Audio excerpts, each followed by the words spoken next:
Of course bingi bitambula mu kibuga naye waliwo ekisinga okuba nga kitambula essaawa eno be bawanguzi babawunyawunya abaana bawunya kati byebitambula owuliro nakyogedde nti bawunya omulala agamba tebawunya kwegamba kati byatusobedde dda naye ffe nga wetukola kwe kusalawo okubeere nga tunoonya ku baana bano. Of course twategedde nti Bruno K akirimu nnyo omu ku bayimbi abali talented mu ggwanga Uganda.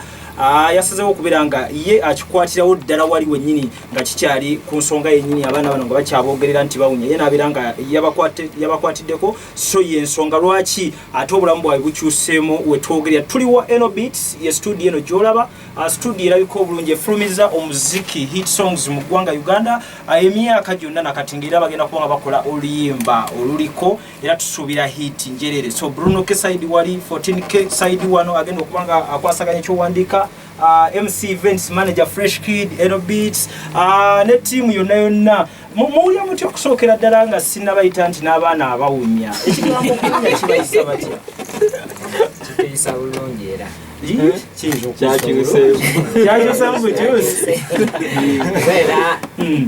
tuunya kati kyakyuse mu byebaali bagamba mu tuunya smell kati tuunya emikisa kati mikisa myere. Okay, ogamba otya taata? Njogera n'ani amalya? Nze bampita muwanguzi Israel. Muwanguzi, olwedde oli muwanguzi. Fresh Kid kiri kitya? Kiri fit. Nkulaba oli steady. Abaana bakuwunyirira bano. Bawunya kisebo. Bawunya kisebo. Bawunya mikisa. Fresh Kid oli mugezi. Bana ogamba otya taata? Jendi. Amanya. Amanyita basali wa banoli employee. Okay, ogamba otya taata? Fine. You fine? Yeah. Mambo? Poa. Poa. Yeah. Ebyokuwunya onabimanyi. Yeah, I know. You know what's happening right now? Yeah. Yeah. So briefly explain, just explain to us. My name is Devi Mondi. You can call me Alan Odani. Alan Odani. Yeah. From Ginger. Yeah. Okay. So how are you feeling right now? Now I'm feeling okay. Then? I'm now well because we have 14K now. Yeah. And the Fresh Kid on our side. Okay. And we have the manager. And we have everybody. Beats. And we are feeling nice right now. Okay, I like your hairstyle. Thank you very much. Okay, so yeye mbera abana abana bonna beyagaza kati bu airstyle bwakyuseemu ku bifaananyi bye mwalabye buli omu Bruno K oli mubi nnyo tontwalanga mu spa abaana abatutte masaji ne bakola siki ne basigula ne bakola batya olabanga MC wayamba njagala nnyo man MC abadde nga inspiring nnyo kubanga njagala nnyo kati ate abaana bano bena balaba ngamba kanfuna omukisa we're making a to smile and they are happy. I'm trying to do whatever I can kyensobola okulaba nti bazibira basalyo mpulidde abantu bangi nga bagamba abaana zajja kuggwako tekijja kusoboka kuba essaawa eno nekyetuliko kati kigenda kuba twalira myaka n'emyaka kuba tuli mu kukola luyimba olugenda okukuba centuries. Fresh Kid n'abaana bemugamba abawunya ate ng'oluyimba lwe bagenda okukola baluyita tuwunya 14K bwobwe yaluwandiise kwega mufudde. Okay, nze bentuli obwongo obuli wano manyi bumanya nididde bulindirizi bali nekanjogereko ko n'abaana bano small time tutunulira obulamu bwo tune just olwaliro kaloka obulamu bwo obulaba era obundi oti mpulira bulungi olwokubanga kino kabiri sikisuubira mu bulamu bwange nti ndituuka naye kino nebaza nnyo Bruno K kuba kino nali sikisuubira mu bulamu bwange nti kirituukawo era mukama w'amaanyi. Mpozi gwe naye wavudde sayidi ki okujja mu mpaka ez'okubiresa ebitone? Nze navudde Jinja. So mwenna mwali b'Ejjinja? Yeah. Okay. So mukwatagana mutya abasatu? Muva mu family emu? Nedda friends kuba twamitinga ku somero limu. Kuba ffenna twevulamu ekitone kyekimu tumanyi ozina then netusuggestinga mbu batandikewo ka group dance group. Okay, njagala mutwe ku feelings zammwe mwenna basatu mwawulira mutya nga babagamba nti muwunya ekigambo muwunya nekifuuka oluyimba yakiremeddeko twawulira bubi nga kuba omulundi gwaffe ogwasooka ogenda mu yolesa ekitone twali tusuubira positive oba kaŋŋambe kigambo etya wali osuubira ekintu ekyokubuddaabudda kugamba kuzaamu amaanyi kale tuzaamu amaanyi naye ate ekyanva akyali kimu so mbuulira ku feelings zo zaali zitya Because tekyali kirungi at that time. Nali backstage naye bwe yayogera mu maaso g'ekamera tekyali kirungi lwanzaawo. Ekyo nsobola okugamba naye nga right now tuli fine kuba Bruno K yavuddeyo najja n'atukwatako bamanaja kasaawa eno tugenda kukola oluyimba ewa 14K Fresh Kid eno peace bonna we bali so bitambula bulungi. Okay, wempulira okola music nembera nti mwali mu mbeera yakulaba nti muyisawo ekitone kyammwe munda ddayo eri mu kwolesa ekitone kozi babadde babajjeeko babadde babajjeemu because ekiraka vuto njinja okugamba abaana tebakyasobola kudda mu yolesa ekitone. They are now bigger than yolesa ekitone because wokola ni Fresh Kid the best rapper in Africa kati ate kikyo olowooza bakyali ku level ya yolesa ekitone.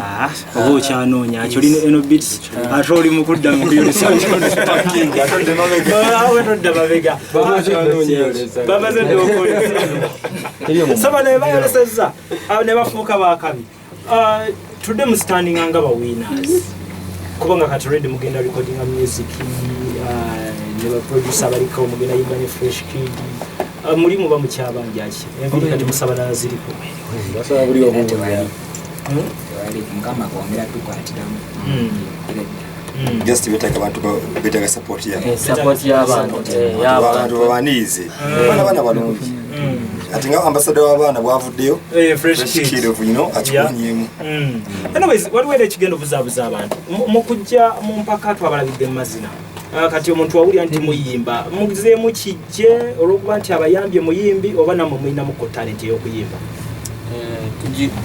talent ey'okuyimba nayo mwetuli ganze nyimba bano ne bazina so kati wano wetuli mu studio gwogenda oyimba wika nayimba nona amanyema okay so nawe kuyiga abajja yiga Fresh otugamba ki kyabadde buuza yabaddeko kuba abadde bazina wali saabaddeko kati ate oli omulala yali kooki waabwe naye yazeejija omunyi omukulu bano ne bapendinga mu radio gobadde obuuza olingako omulala Fresh mbuulira walaba ku TV ng'olaba abantu bano balabanga bakanudde amaaso bagamba owunya walaba eki Fresh era nawuliramu nnakunola kati siringa obadde ggo naye omusajja alina engeri yakasudiyamu nomunya otupu nga tosobola butaseka obuuza kati bo kyebalowooza naye nawuliramu ennaku naye omusajja alina engeri gyeyakyogeramu n'asudiya nayoyinza bagamba kibagumye bano bagumye bato banno basobola okukikola kyokka kyeninza bagamba n'abalala bonna balina talents zaabwe basobola okukikola. Okay, so oli blood wa luzungu oluzungu lwalese ebizibu bannaye aturaba oluzungu lwalese ebizibu buli wenako sharinga ne muganda ngono ate I don't know simanyi but I just watched that moment when they were telling you that that's smiling and you busy looking at the gentleman. I don't know. How was your experience and what were you feeling? What I was feeling is my heart was shocked with what he said because we expected to go to another level and show them what we got. Okay. That was not the first. Yeah, I think it was not the last. We had many to give him, but I had. I just saw people laughing. Yeah. Did you get to listen the word because it was in Luganda and you don't know Luganda? Me, they teach me Luganda from there. Hey. Yeah. You can listen, but you can't speak. Also speaking, I know just small, like Lusoga. Yeah. Okay. Yeah. So you had people laughing at you. I had people laughing at me. The cameras are looking, so I had to look down. I did not have to look at the judges again because they were just from laughing. I had no time to look at them now to hear what they are going to say. Okay. Yeah, but I love Diana. What he told us. He told us that we have the talent, but we need to raise it up because there are other people in Kampala who are better than us. Yeah, I love her so much. Okay. Yeah. So, producer. tubuulire abaana baabo bazze abaana ogenda bakwasaganya otya talent zirabisa okubeera nti ate beetaaga okubeerako ebyenjawulo ebyokubakwatiramu ne wali okugya ebitone bye bali bakyayolesa byolese kituufu tebasobodde byolesa bimalayo kituufu nze nange kiba kinkwatako nga nze ali mu art industry nze nga producer kiba kinkwatirako ddala kubanga we bali batuuse bali beetaaga baboostingamu so kati nze kyensuubira engeri gye balese no side nti tukwasaganye nange mba nteekamu amaanyi ki ku side yange kyemba nsobodde kubanga kyakuba wa guidance career guidance nakubazaamu maanyi nakubatereeza then n'abawagizi ne bakola ekyabwe babasupportinge ebisigadde katonda ajja bayingiza. Okay, producer, wentunuulira experience joina mu industry muno, I think osobola taking a position ey'okujudginga mu competitions oba kyonna kyonna ekiba kirapeninze ku kino ekyabaddewo olowooza ki ekyagoyinze wrong? Asinza tunya kyakujudginga naye n'ekintu kyemmanyi nti abantu abava eno gye balowooza nti baviira mu zigeto biki ebyo byonna balina nnyo talents. Kiba kintu kyakubazaamu maanyi kubanga nze ndaba nnyo abantu ba uptown avudde mu apply feewe ey'okweyagala nnyo ebintu bya talent ebibaliimu nnyo naye bano abaana bali mu hase nnyo balina nnyo talents nnyo so kyakubazuula nakubazaamu maanyi watatereeza n'omutereeza n'agenda mu maaso kubanga ekituufu kiri nti abaana bangi bali mu kusoma na biki naye bw'ota boostinga talents naffe tuzzenga tusoma tulina ne degree nga weeri naye ng'ate talent ekuvuga lwayo ate ina haso yayo. So it's all about growth olina omuguidinga akule mu ekyo kyakola nekimuwa amaanyi. Okay, so producer eno beats atulindidde okulaba kyagenda ofulumya soon abaana bano ke bazze mu studio esebo 14 gwe wakutte peni tunulira kamera wali obannyonnyole okuva ku kino ogamba nti abaana bano kambaterewo peni tufulumye okuwunya kuno okweyongereyo ku level endala. Mpozi engeri gye kyatandiseemu twafunye essimu okuva wa mukwano gaffe era mukwano gwa muto waffe Fresh Kid Brunoke gutuli naye wano n'atubuulira idea kuba olwedde yabadde n'abaana abo kuba naffe bulijjo twagala okubaako n'engeri gye tubayamba naye ate Brunoke bwe yakitwanjulidde natugamba mumanyi tulina okukwatagana bwetuti tukole oluyimba kati ng'ekibuuzo ky'obuuzizza ono omwana nti bo badansa ofcourse ebiseera ebisinga badansa bayambibwako bayimbi siwe kiri bitambulira wamu kasita wa music so mubo mulimu abayimba nga bwagambye oba mulimu ayimba then ate era stili omuyimbi waali Fresh omulala bwe bagenda okikwasaganya so nze bwe bakiŋŋambye nakyagaliddewo kuba idea yabadde nnungi nnyo kubanga abaana bano by the way bw'oba tokimanyi ku nsi kuno entalo zonna zonna zisobola okubeerawo ekigambo kye bayita ekigambo kikosa nnyo omuntu wali wagamba nti 14 ke toli kikuba yinza obba siri kyerabira paka nze n'oŋŋamba nti tosibye zipu nze buli wenkulaba kyenzijukira kintabula kati ekigambo jassi yayogera muunya ate nga wazze bajajenga talenti so empaka zafuuka zakuwunya na butawunya fena kyatukwatako ensonga lwaki fena tuli wano fena kyatuluma okitegeera so yensonga lwaki kati tulina okuyambagana era nze kyasanyusizza nnyo yensonga lwaki tuli wano era oluyimba luno baluyita tuunya lwakufayidde ebbanga kyokuluwandiika abantu bangambye kiro oluyimba kiro kimu wabadde omaze olukola kati kankubuulire kiringa bw'oba mukwano owandiika mukwano kikwetagisa ssaawa 3 owandiika oluyimba lw'omukwano kuba oba ogulimu oba tokikaka nabadde mpandiika feeling gye ndimu nabadde nkitwala nga nze gwe bakigambye nange kyankutteko so nabadde mpandiika kyempulira ku mutima naye nga neetadde mu kifaananyi kyabwe era kyemugenda okuwulira bo nga bo kye balina ku mutima nze nsobola okiwulira wano kuba naawe osobola okiwulira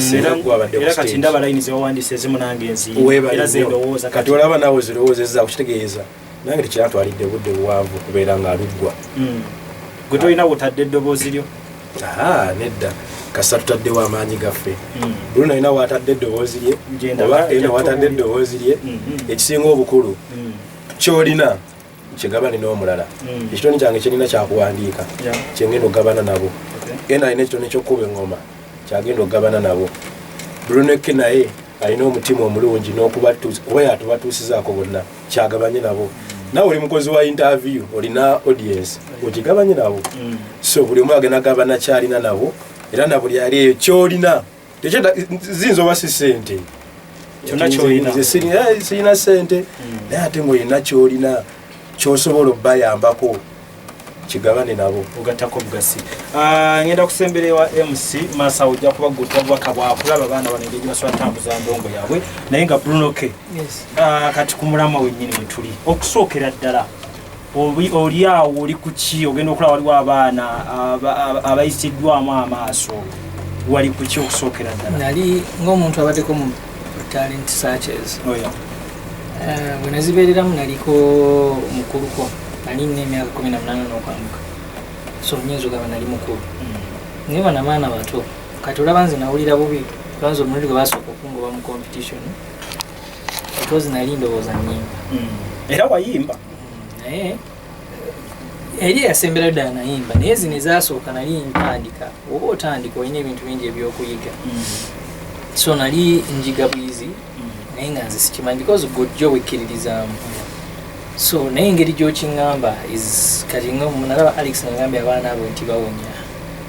bano abaana bali mu senior 2 oli ali mu 4 bakyalina gy'emyaka egyo bakyalina okugenda mu masomero okusoma 3 2 paka mu university balina okuwasa ekyo kintu tekivaawo kuba social media gyetwongera mu maaso yeyongera kubeera yakabi nekinnuma neŋŋamba nina kyusa image y'abaana abaana nti kati essaawa eno omukyala yena alifumbirwa abaana bano agenda ba proud of them kiri ekyokuwunya twakijjeewo era bwe nakigambye MC ne 14 nimbagamba mbadde mbasaba mumpe kuba fresh w'amaanyi just abantu kwagala kunafya fresh is one of the best rappers in Africa yes so nimusaba kuba fresh manyi nti management ye eyagala abaana abato bana abaana bato kivula banze tonda bako abantu nno nabala bayire rujja abantu babadde balooza nkozesa bana abaana kyembadde ngendako ekyo kyennyini so singa kyembadde mbakozesa nandyetadde ku luyimba nange manager njaga kukola oluyimba neki kuba oli muyimbi abaana n'oluyimba sigenda luteeka ku channel yange ngenda luteeka ku channel yaabwe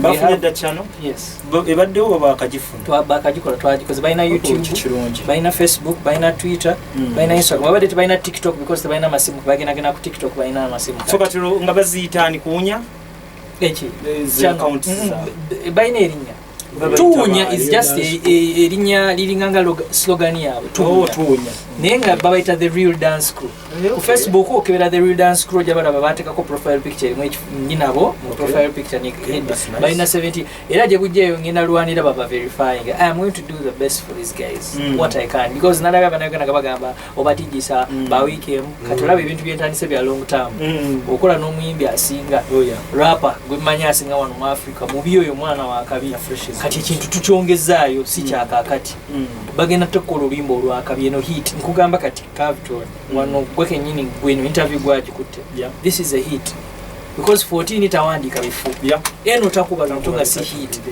abaana baabo bonna bakabi batrendinga ono munene giant mu Africa bano nabo batandise jani yaabwe so project nozogira baje tukivuga yakuyamba bana tusoka tuisewe cha wano okaoka emitwe gyonna egiri wano ewa eno beats zite offer ewono offer bana tulina tuyamba bano bana kuyamba teri yagala sente eno musajja mulokole muzadde atayagala abaana so fina tuli wano bala one love. Okay. So what we just a week jomaze n'abaana bano ebintu bingi nnyo buli mukozi obatutte mbife ebyenjawulo obatutte mu salons obatutte wa babatereze skin bakole batya expenses nga ziba waggulu zikoze otya expenses ekyokera tanjala kwebaza abaana Uganda naddala bali mu diaspora ebasinze okubeezaawo bano abaana babaagala nnyo nteekamu naye si kingi nnyo abaana Uganda baagadde abaana kakati okubaagala they want them to work hard kyobula mbalese wano group eno bana babiri basinga okuba abakabi mazina leader wawe mazina oliwo wakati muyimbi rapa so najikoze nga olaba nti omanyi nti every dance group has to have a singer nga olaba nti obsessions balinamu abayimbi kati oli ajja kuyimba bano bazine oli barapinge so kati batandise n'asinga katulaba nti batandise ku step olaba nti nze nabasuubiza ne magamba mugenda sanyuka teri muntu aliddamu kuba disrespect nga mubulamu era kyemanyi Jinja is proud of these guys bana bana bola wena bakubira simu bali bangamba nti basobola fuluma nnyumba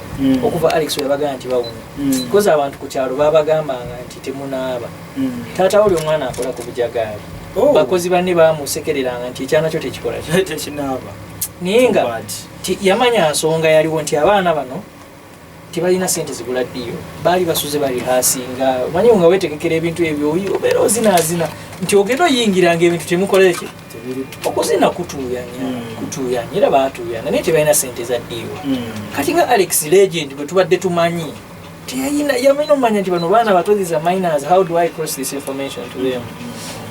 Naye olwo okwagala era kino ngenda kikuba nnyo temuleeta talent shows zammwe nga mugenda kunafuya abaana bano abato because gino gyemigigi egiddako nabo bagenda zimba abala mugenda lemesa abaana abala mugenda lemesa fresh kid akyayagala weba fresh kid abala nga 10 kati mugenda balemesa okujja mubaleeta mu talent shows zammwe mubalabisa mu mwagala ratings the likes of Kunta Bonabo ebintu like it was not really necessary singa olabanga Alex agambe abana nti bawunya salamu clip chembadde ngenda ka cause ne trade record issue y'abaana n'abakazi tekwatibwako ensi yonna ekimanya abaana n'abakazi tebabakwatako that's a no goes on so those guys are very unprofessional Kunta lwakimba tunuzaamu emundu they are the production team they are supposed to protect these children Alex wayogera ekintu ekyo tokirekamu lwa ratings you don't get ratings on young children you don't get ratings on women get ratings on a man like me Bruno oba Lujja oba 14 oba tozifunira ku baana abafumu syndicate waffe oshigira mu protecting abaana abato mu society yaffe ddawa bintu ebitone bitumalamu mu nga ratings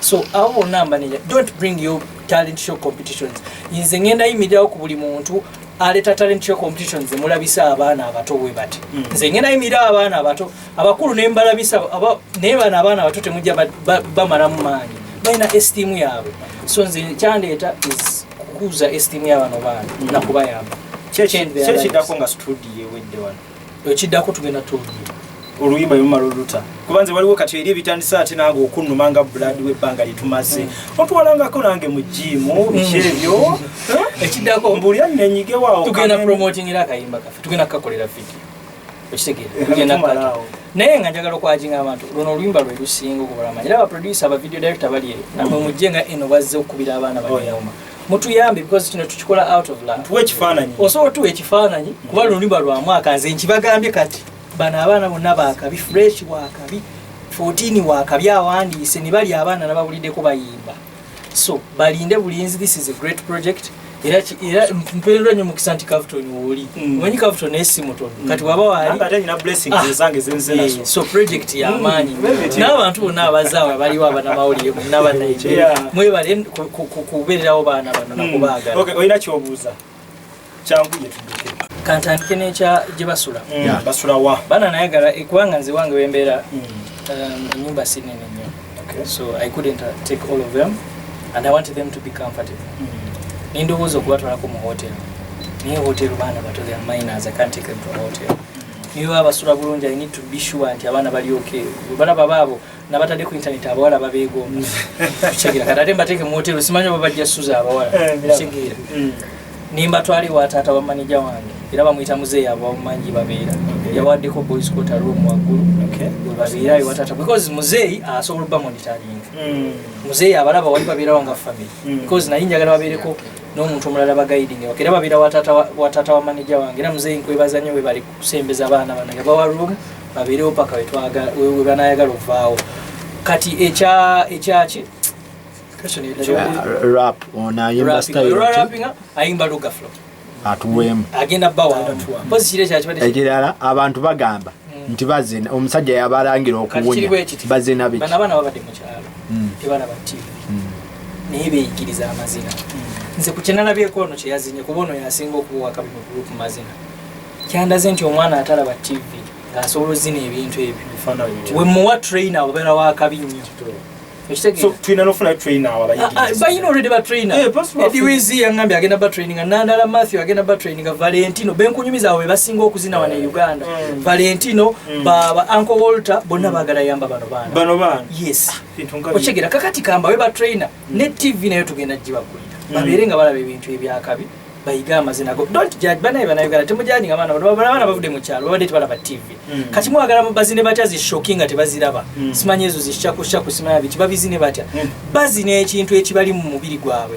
and they needed cause oli abadde aba training abadde abasomesa contemporary bino byetwakola naye nga abantu bavubuka baana bato kati nabafunidde choreographer omulungi agenda bakolako and you will see them after 2 weeks mbagarantinga Ugandans these kids have talent, they have potential. Mugenda kubeera shocked with what they do when it comes to dancing, even singing.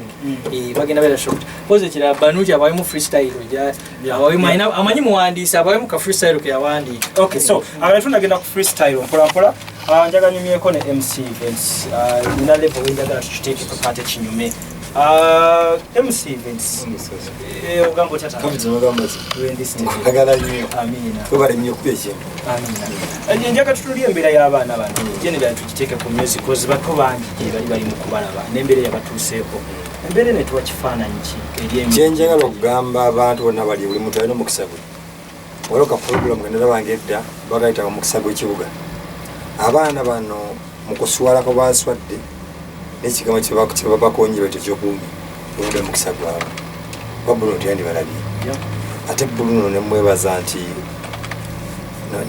neuzano kyewuunya omusajja wamulebe alina katonda mu mutima manyi omuntu alina katonda mu mutima aba wakabi kati muzeeyi wange Alex nze munenya musajja mukulu niye munenya omuntu alina kyagoba nga alina golo gyagoba tomukutula nga mutima wote tomukutula bokutula omuntu omutima alina kyagoba nga tojja kusobola. Let me tell you guys, buli muntu yenna azalayiddwa ng'atandika olugendo lwe yamalako. Mbabira kwali omuyimbi omu gwe sagala kwogera linnya nali naye like 10 years back yasinga kati mu Uganda one of the best baba tali ku babiri ye namba emu bamugoba ku stage namuleeta ayimbe ne bamugoba kati kabaka waabwe yamuvuga sijja mwasanguza kubanga kijja kulogoba. Let me tell you guys, okusinzira Zebono yankubidde napa idea twice that chicken and picking and we are 14 free night picking ulako bide eno yanga bide oduka mangoje ekintu kya mukirimu omukisa kirimu katonda.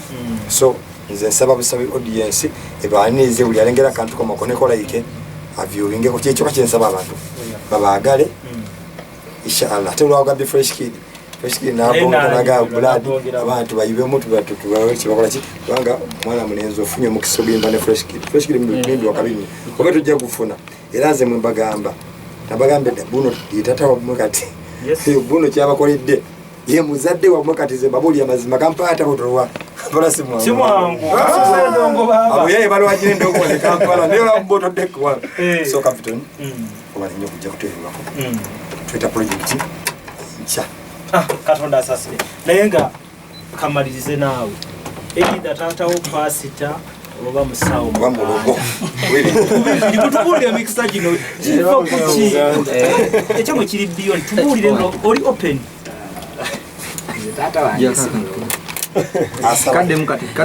kadde mbuto tata wange simulogo akola ki musabi naye ate si pastor shura mu kamera era family yaffe baloko si balogo ozo mukisa guvudde ku kiguno obuyitite butalina buyinike guno omukisa gwonna gyakatondera kwesiganya katonda nakwongera kusaba sebo kyalibanga kiri side yongo mukisa buli mu kola inzirize njogeddeho mwinayo omulogeeka nedda tetuyina zenze basaalirwa amanya gali genyini nze basaalirwa banoli so basaalirwa maybe abamu si bonna naye abamu basaalirwa ndi musiraamu oli mu Ramadhan sisire naye twesiga katonda Allah nakumwesiga tubeerawo kyoverawo. Okay, so a brother from the Nile. Yeah. What do you have to say about that? What I have to say is that Alex Mukulu is just like he opened for us the way for coming here in Kampala, and I thank him for that, because there's nothing bad I'm going to say. It's here now, we are now okay when we have people on our side. And this a witch, our family is not a witch, but according to Bible, the real Bible, David means a blessing. So that is it. You're blessed. I'm blessed. Kale tukobe freestyle sebo kubyezo tulaga kom studio. Bleeder Miss Templar Uganda. tuli wano ku Enobit tulina Fresh Kid 14 Kewongo aya konsabula bulira tula mugoma nga tula mutrwa nyambala red siyambala black banditandika okungeza ku John Bulaka sikola comedy nga Bad Bulaka wenkubye ndekawo X nga Mark gukole chenjawulo yongera kolanga kikutenebuza kumwe yani fulanka Peter Molongo na yate tabuza naka nsitula pipa nga goleta naka pulo kawa yala ngabo kanga kaisa mulaini awo kakutande mukemberawo ngamba gwe butere mulaini awo tebatusobola kabajje bameka atubatudde ku mutwenge mandaza chika of course fresh kulira weyaka atuvulumula zine motoka zempaka but this kid is clever. He came as a saver. Katugabira chips in a liver. Kusimu yange keka screen saver. Yes man, tetujja kwongera kawa. Era tugera kwa tusuka wawe nyinenga. Aimbere yonna eriwo yakola